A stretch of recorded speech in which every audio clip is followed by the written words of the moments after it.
Hello, everyone. I'm your host, Nicholas McKay, a first-year graduate student of Technical University Munich's Program of Responsibility in Science, Technology, and Society.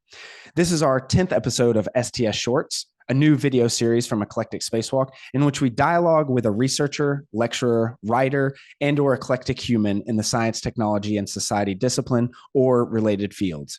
These shorts will only be around 30 minutes in length, and the goal is to highlight and hopefully introduce a new audience to our guests' research and work. Please grab a coffee, drink, and open your curious mind as we dive right in. Today, we are pleased to be joined by Victor Seow. Victor is an assistant professor of the history of science at Harvard University, where he researches technology, science, and industry, specializing in China and Japan and in histories of energy and work. He is also the author of Carbon Technocracy, Energy Regimes in Modern East Asia. Welcome to STS Shorts, Victor. Hi, Nicholas. Thanks so much for having me. So first off, can you give us a brief overview of your academic career and, how did you become interested in the STS field in the first place? And for your case, history of technology. Yeah, no, I had come to graduate school initially to study socioeconomic history and to study Chinese history in particular. And it was really through the project that would eventually become the book that I became acquainted with and then immersed with, and now fully drunk the Kool-Aid of science studies and history of science and technology. And so, in regard to the project, this was when I started studying coal mining in Northeast Asia, centered on what was the largest coal mine in the region at that time, the Fushun Colliery. I was super interested in the migrant workers who were sort of laboring there, and these were in the tens of thousands, as part of this larger migratory movement of people from and workers from north to northeast China in the first half of the 20th century. You had about 25 million people as part of that larger movement. I was super interested in sort of industry and in the people who worked there. But as I started sort of, really getting into the history of coal mining itself, and this was sort of in the midst of, the material turn in history and the social sciences and humanities, I thought it was really important to really get to the stuff itself. And so I thought the coal probably had a super interesting story to tell. I found myself soon after in an Earth and Planetary Sciences class, petroleum geochemistry labs and doing all these other things. And, I slowly, sipped at that Kool-Aid and and fell into this field. And so it's really this kind of socioeconomic history, labor history that sort of that brought me to this site, and as I sort of started delving into it, I sort of realized too that there are all these intersections, and so where my work really sits now is where thinking about how science and technology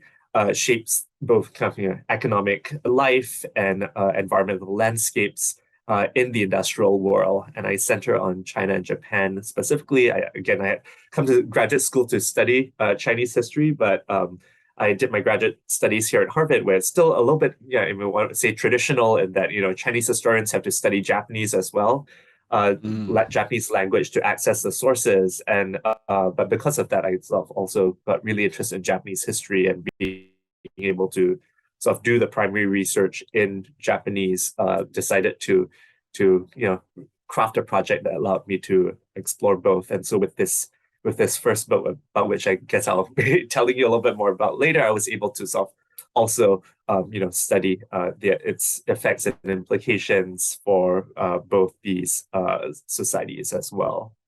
So that I guess that brings me to where I am. Yeah. I mean, so you said that I think in one of your blurbs that it was a decade in the making. So maybe before you really started on the project, do you remember a specific text or maybe a seminar that especially stuck with you? I know before we started recording, you mentioned that you kind of like went to the perennial I guess you could say heavyweights of the STS field and had a class with Sheila Jasanoff. So if you could maybe that was one or something else. So maybe talk about what was something that really stuck in your memory that kind of transformed your thinking a little bit. Yeah, so I mean, I did take a class with Sheila while I was here as a graduate student back in the day, and that was really a deep dive into these literatures. And what was interesting in looking through her syllabus, and this is her very her famous science, power, and politics class that she offers almost every year, that has initiated many people into this field, is that many of the texts that I've read before and appreciated were kind of regarded as instrumental in thinking about science and technology studies more broadly. So, I mean, the classic one would be Mhm. Ben Anderson, which Imagine Communities, which I had sort of read, I think, for a first time as an undergraduate student, and revisited early in graduate school as well, even before this kind of turn toward looking more intently at science and technology more broadly, and thinking about how these yeah, and I guess with Imagine Communities, which I guess is one of these texts that gets us thinking about the ways in which sort of social formations are in part not sort of constituted through in his case also kind of these material technologies and infrastructure, and such as the print press, but also then allows for a more kind of you know for fictive community to emerge. And so I think that was one sort of text that I had sort of reread with different eyes when I was sort of taking that seminar in graduate school. But yeah, I mean, I think I had great interest in some of the work that was being done in the history of science and technology within sort of Chinese and Japanese history as well prior to that. So I mean, and as I mind the footnotes of those books before I sort of other things that were really compelling. David Edgerton's The Shock of the Old, for instance, and the way in which it decentered innovation and invention as sort of the drivers of historical change in the long 20th century. I thought that was a very sort of provocative and interesting way to think about technology. Of course, now we do talk a lot about technologies and use and questions of maintenance and in the history of technology more broadly. But I mean, as someone who has kind of I wouldn't even say on the margins of it yet, maybe just dipping my toe into it at that time, that was something that really struck me as compelling back then. Yeah, and well said. So I guess not to change subjects too much, because obviously we'll have most of the podcast or recording talking about the book and future projects. But I've also seen that you're quite I guess I wouldn't say prolific is not, but you're quite using Twitter and other social medias kind of for things, not just for books, but also what do you see as like this new age of kind of connection, because it seems like nowadays it's quite different than say 10 years ago, 20 years ago, not just for book publishing or something like that, but connecting of ideas. It seems that Twitter and social media as in general is very useful to talk about some of these ideas and stuff. And just maybe as a specific aside, like how do you see that? Is there things that we can be more reflexive about, and is there any use for that, or maybe you don't see it as I do? Because we got together on No, Twitter, no, obviously. yeah, I just DM'd you, and then all of a yeah. sudden we're here. So Yeah, no, I really, I mean, it's funny because a place like Twitter, a common sort of characterization is, this hell site. So yeah, yeah, as or we a have just dumpster discovered fire. on this hell site, X, Y, and Z, and I have had myself doom scrolling binges before, usually Sure. around, leading up to and in the aftermath of some of the sort of political events that have been shaking our present, and sort of digging in deeper into my despair as as I did do so. But in terms of my personal sort of use of it, I mean, I really think it's a place to where I can I use it to learn about new scholarship that's out there, especially outside of my immediate fields. I and also to so to learn about the really cool and interesting stuff that people are doing it not only in terms of published things that they've published. I do oftentimes end up seeing sort of posts on new books and then end up sort of ordering them soon after sort of reading a compelling thread about the main arguments. But then it's also like syllabi and sort of other ideas on how to on sources. There are sort of users out there who are very who sort of share a lot of visual sources to think with, and I think it's been very sort of stimulating in that regard. I think in its best form, in its most stuff, and now here I'm being completely prescriptive, but I think in its best form, it really is about community. It's about community, and so in terms of my own personal use of it, I try to use it also as a way to sort of amplify the the voices and also sort of achievements, accomplishments of my colleagues in the field, my friends and colleagues in the field, who's to be able to share with other people what I mean. And oftentimes these are colleagues who work on East Asia, for instance, and it's like, hey, actually, I want to sort of share it with this wider community because it has resonances beyond, and it has sort of applicability beyond just folks who are interested specifically in the region. I mean, interesting as it is. And so I sort of use that as a platform for sort of showcasing this kind of work, I think, Yeah. and to also sometimes pull people on, or get ideas for courses. So when I I'm crafting a new course, sometimes I post the preliminary syllabus online and ask for reading recommendations, things that I may have left out, and it's it can be a hell site, but it's also it's also I found it to also be a great place for connections. I've made connections such as this one through a place like Twitter.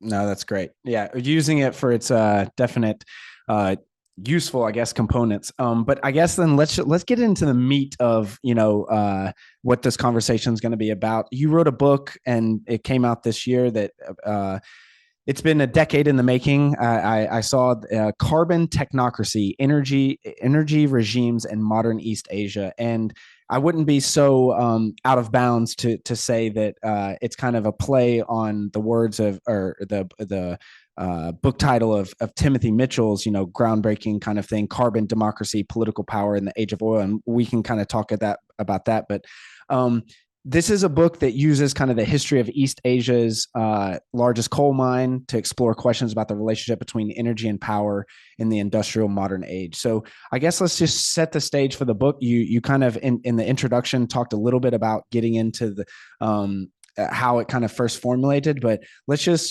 dive deep. What exactly is a carbon technocracy, and then how should we view kind of historical energy regimes, not just in history, but then obviously now in today's climate change arena, environment, etc. Modern East Asia is definitely one of the nexuses of place that things are happening. So I guess let's just dive deep. Like, what is a carbon technocracy? Definitely. So maybe to set it up a bit, I will say that one of the sort of interests in this, and as I sort of wrote this as a kind of history of energy, was and taking a survey of, the burgeoning literature that was at that time in energy history, that's informed by these very presentist contemporary concerns, and with good reason, around climate change, and sort of eventually sort of as we start talking about it as the Anthropocene, was that folks were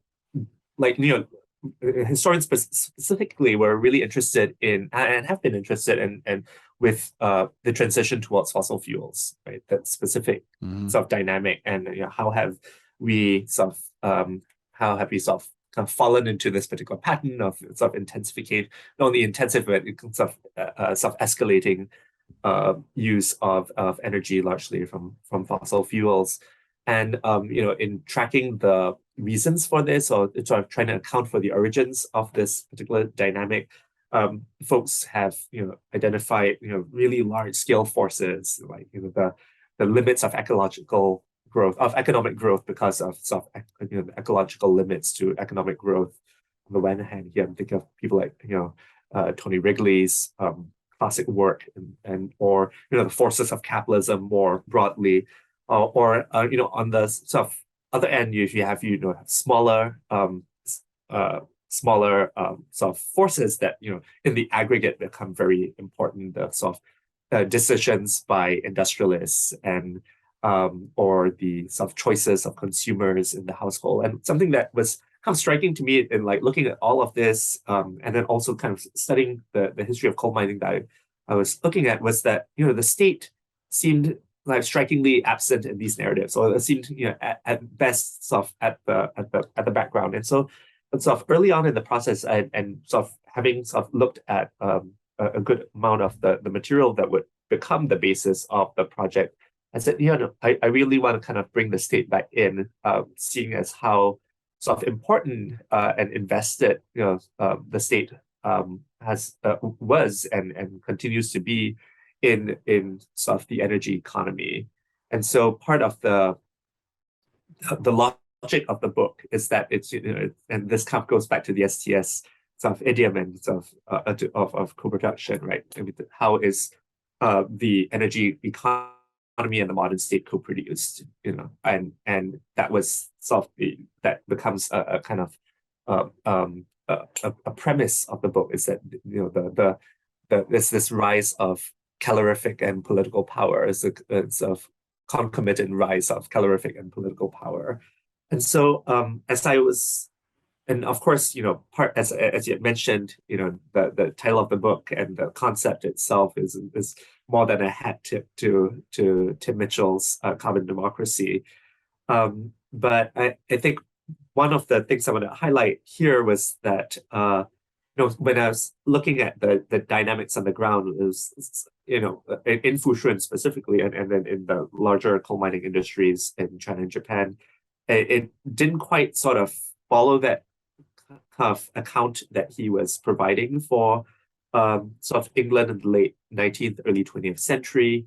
And so just to sum up for perhaps listeners who have not sort of encountered the book before, have not read it yet, but well, the book does many things, but one of the arguments for which he's remembered, for which it's sort of remembered, is that coal had enabled the emergence of democratic possibilities, in part because modern society had become increasingly dependent on this resource that was kind of mined and moved through human labor across these various channels. The railway and mining are really this kind of nexus that develops concurrently, and the threat of workers as being able to sort of mobilize and sort of threaten to basically shut it down, or exploit these points of vulnerability within the system, enabled them to sort of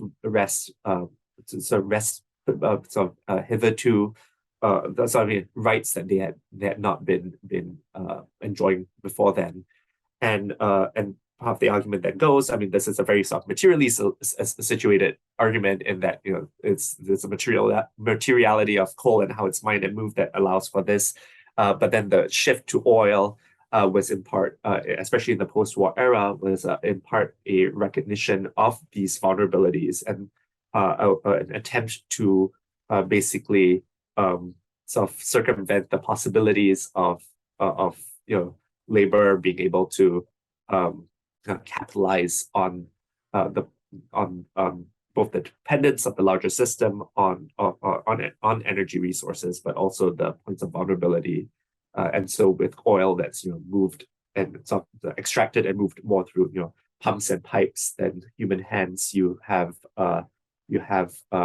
sort of the closing of some of these democratic possibilities. So that's one of the arguments in that book. But what I was noticing when I was looking at the engineers and basically technocrats who were running sites like Fushun, was that they were very self-cognizant of these and very concerned about problems of what they viewed as problems of labor volatility or labor mobility, the unreliability in their eyes, in the eyes of many of these Japanese engineers, on Chinese labor. And they were, and by the post-war period, there were tens of thousands. In 1937, there would be about 80,000 miners, Chinese coal miners, who worked at this particular site. Wow.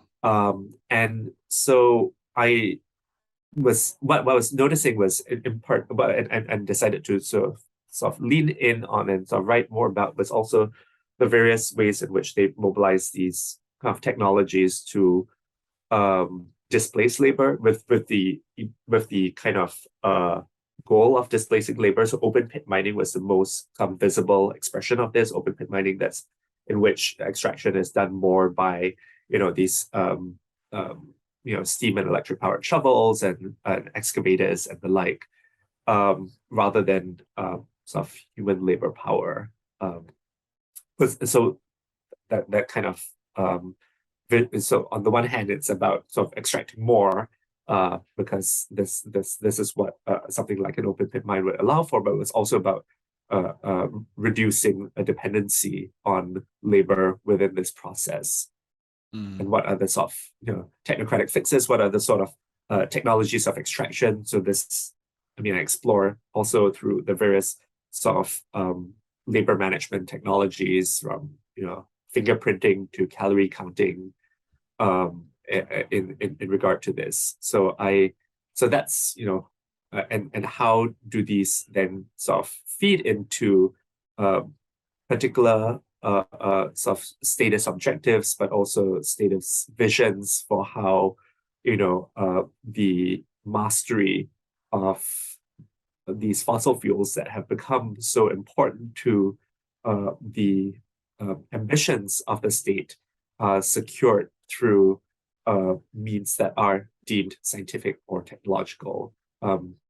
And at the heart of this is this is another sort of feature of what I would think of as the larger energy regime, by which I also sort of extend to not only in popular parlance, an energy regime. We tend to think of it as the dominant form, a dominant as being defined by dominant source of energy within a particular economy or society, but to also sort of acknowledge its its political valences as well, to really kind of picking up on the regime aspect of energy regime. But one thing that I think is particularly striking about the fossil fuel regime and the sort of its the sort of world that it has made, in part is both is that through it's in part through scientific and technological means, including geological surveys to various technologies of extraction. There's this kind of fantasy of limitlessness that is tied to, in part, the enormity of sort of the immensity of particular sites like Fushun, where the coal is spoken of in terms of being sort of inexhaustible. And on the one hand, but as existing concurrently with these status anxieties about scarcity. So to me, that's a sort of defining feature of our modern energy regime, where there's fantasy of inexhaustibility, and then the persistent fear of not having enough of it, and how science and technology then is viewed as the sort of mediating force that that one can mobilize in order to sort of address fears of scarcity and fulfill fantasies of inexhaustibility. Very interesting. And then, so I guess nowadays in today, tell me if I'm kind of too off, or it's maybe not your expertise, or it's too far, is it's when we talked to former STS Shorts guest Bucky Stanton, one of his things in his research is how not just with the extractive technologies of old or the regimes, et cetera, but then now with the new renewable kind of push with wind farms, et cetera, how much of that is I guess now changing the political dynamics of an energy regime when you bring in renewables or much more nuclear technology? Is that kind of too off base? Because it seems like now that scarcity or inexhaustibility is almost directly tied into that. Yeah. So I guess in that sense, even with wind, and we see this wind and solar and we've seen this similarly with hydro as well, and how we talk about renewables in general. Is the kind of fantasy of inexhaustibility still exists in part because you say, oh, the sun always shines to some extent, but part of it. So maybe one way to think about it in regard to what I had said before is still it's still dependent on sort of mining these various rare earth and other sort of sort of elements that are necessary to sustain the technologies that allow for the capture and of these sort of forms of energy. And so I think but it kind of fits into that kind of general larger model of providing sort of supply side solutions, or like how can we generate more of X, Y, and Z, rather than the sort of necessary conversations that we need to have. I think and I mean, definitely not the first one to say this, and hopefully will not be the last one, but about more about demand side considerations. And I mean, all this larger conversation about degrowth, for instance, it feeds into this. I mean, I think it's not one thing or the other. Definitely, but it has to be sort of held. And I'm not going to say like that we should not look to any kind of techno-scientific solutions to this. But I think that it has to be sort of held concurrently to keep in check also. What kind of world have we also sort of brought into being, and sort of at the risk of losing by being overly invested in inexhaustibility. That's really a fantasy, and so that I think would be one response I would have for this in terms of the contemporary period. Although coal is not going soon, unfortunately, and we see this as well in China, as much as there have been kind of gains that are made in renewables and in renewable technologies. Most recently in the Winter Olympic Games, which were the first to have been run, at least the main competition sites, entirely on renewables. And I mean, part of it is not only the generation of this electricity, but also the grid technologies that made possible this the powering of the games in this way. But at the same time, coal is not going away anytime soon. These are all kind of the larger pie is growing of energy consumption as well. Yeah, and here in Germany, I mean, they've had to, just because of the Ukraine and Russia kind of conflict and stuff, and energy sorts, like coal is not going away. And I think that's a good segue into your new paper and also a forthcoming book that you're working on. So, quote, a tradition of invention, the paradox of glorifying past technological breakthroughs. So maybe can you talk about, it asks like, what might we make of claims of a culture's purportedly inventive past? So like we're moving on from I guess extraction, invention, and now we kind of look at how do the elites and popular discourse change when you kind of put a mantle on invention, and how also like work functions in that. So maybe talk about that new project a little bit as a kind of encapsulation of your old work, and then moving on into the current dynamic. Sure thing. I mean, the article is a bit of a standalone, but I'll be glad to sort of introduce it, and I'll tell you a little bit about the new project, which sort of returns to my interest in labor. But the article, I mean, it's basically an examination of the sort of emergence of a fixation on invention, and I in the early 20th century, and I look at China specifically. But this is a sort of global phenomenon. I mean, one of the sort of threads within, or one of the sort of components within this article, is a discussion of Edison, right? And this sort of Edison is this kind of globally glorified figure of the age as someone who, so we have the ex-Edison. So my sort of colleague in Korea, Chung Lee, has written a really sort of well-regarded and rightly so article about Korean Edisons, and this idea of science of invention without science. and or we have the Indian Edisons as well. And so in this case, I was writing about Chinese Edisons, but also but one of the against this kind of backdrop and this glorification of invention, what was striking to me was the emergence of this larger kind of discourse around the ancient inventions, sort of and being able to sort of hang one's hat on being on claiming that your one's civilization or one's culture had been the originator of something like gunpowder, paper printing, and the magnetic compass. So these are the sort of four great inventions which we talk about as this group in the present, but I sort of trace the history of how this kind of category of four great inventions emerged. And part of the argument is here is that across the long 20th century, especially after this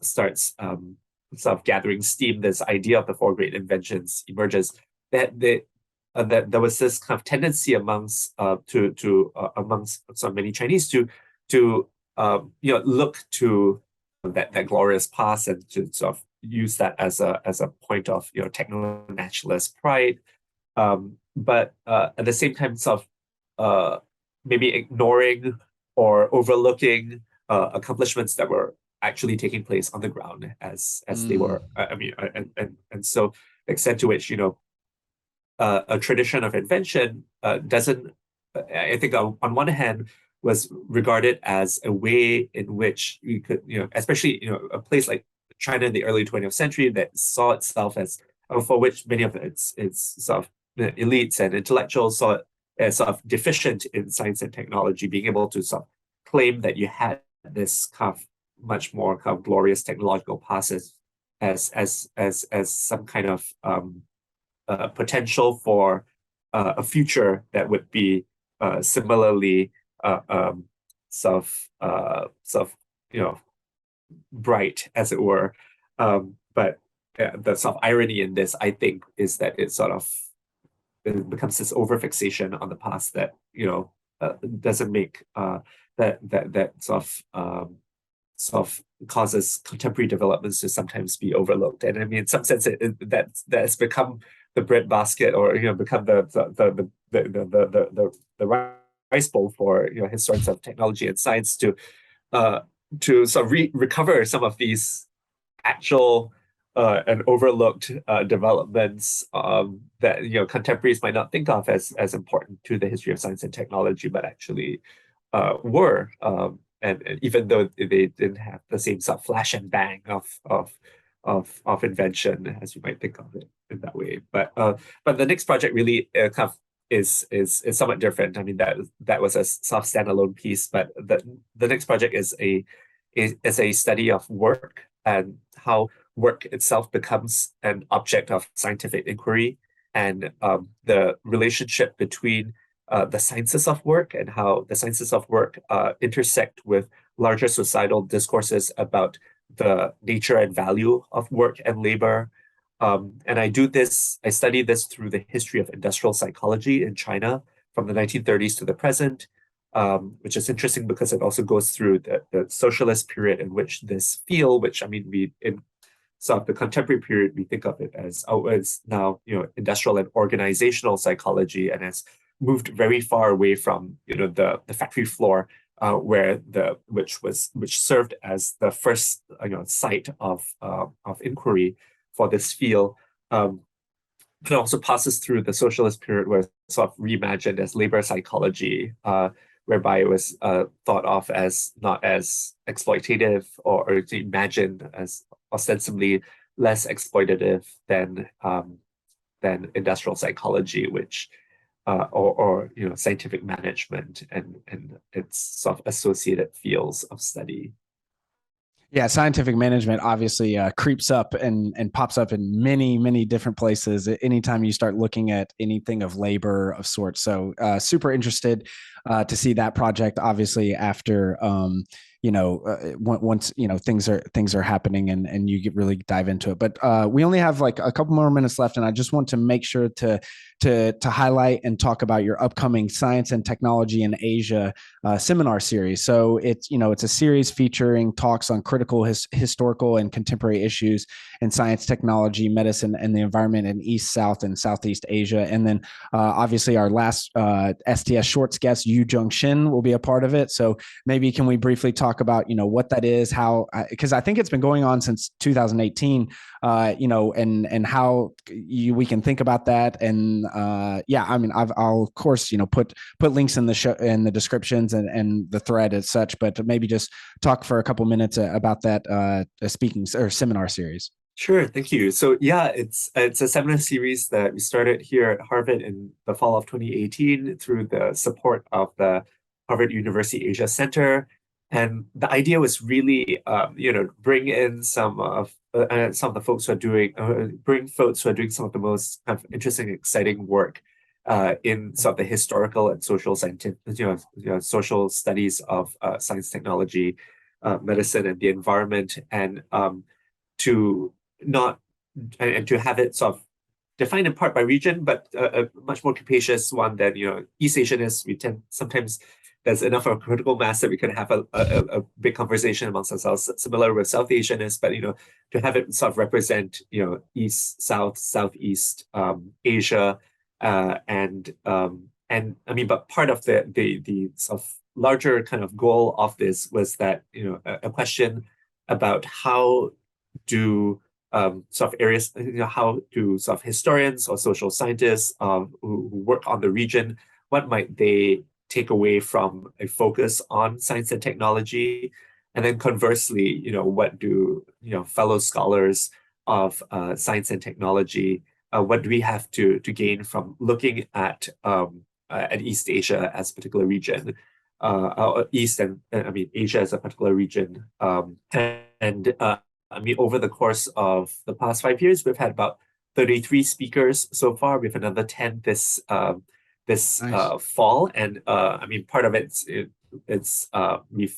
we've now gone completely online, in part because of the pandemic, but then realizing that it actually serves its mission better, because I feel it would be sort of remiss to have a series on science and technology in Asia in which our colleagues in Asia can't participate, but since we've gone online, we've had regular attendees also from Europe, from Germany, from the UK, but also colleagues who stay up a little bit later at night. I mean, that's one reason why we have it at the time we do. So it's pushing midnight for many of our colleagues there, but they could still been able to sort of zoom in as well. And so we've featured a whole range of work, and I mean, this semester is going to be no exception on that front, and we look forward to sort of having more, more of these speakers and continuing the series for as long as we can, because I think it really sort of has this kind of bridging potential.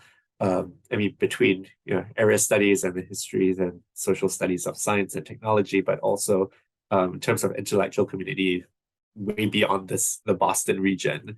And Boston area, and to be able to speak to folks on both the other side of Pacific, but also the Atlantic as well. So please come. No, totally. I will definitely at least be tuning into at least Yu Jung Chin's, but then maybe some more. Definitely very interesting. So I think that's all the time we have. I'll put all the in the show notes for the book and some of your papers and obviously the series. But wanted to say thanks so much for coming on STS Shorts, Victor. Really appreciate it. Thanks so much, Nicholas. Thanks for having me.